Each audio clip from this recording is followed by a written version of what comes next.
Belidu berkohike Heno du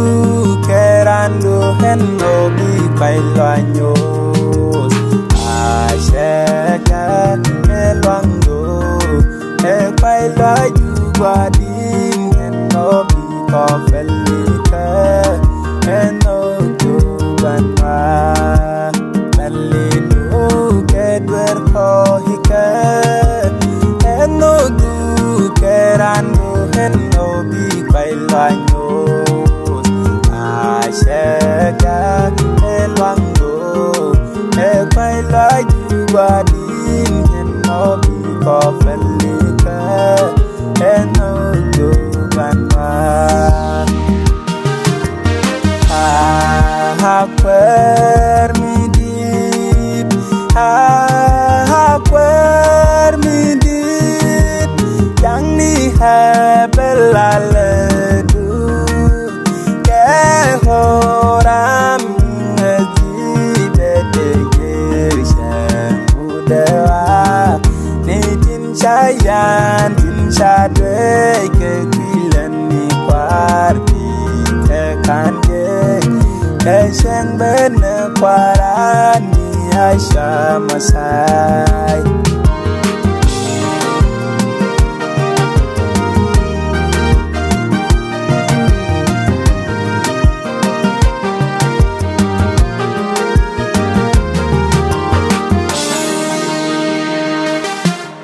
Cek dah ini hijin Wan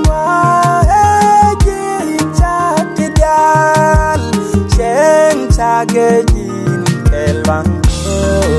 idal wimon keinko ade farkiji celeran guadin de farkiji cekda heni hijin wanwa hejin cakidal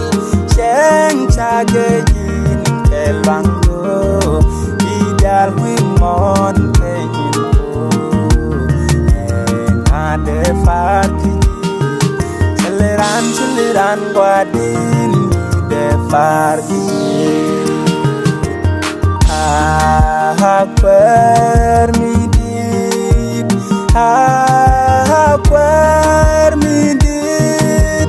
yang ni hebelaledu horam ngejide degir syamudewa ni tin sayan tin sadwe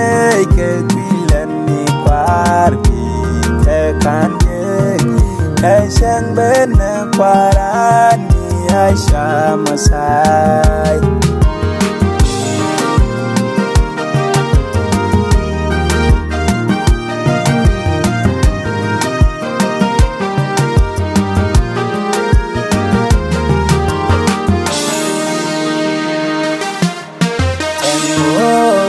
Banelel wane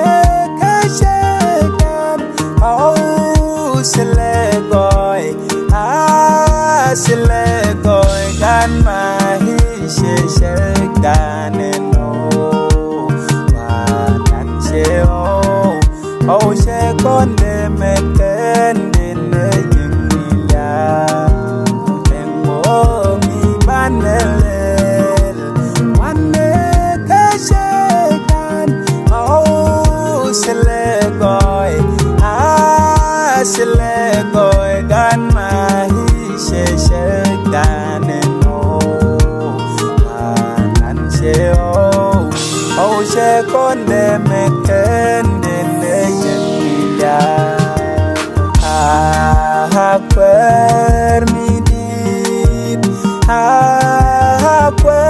permidit yang ni hebelaledu ke horam ngejide degir syamudewa ni tin sayan tin sadwe kekilan ni parti kekanje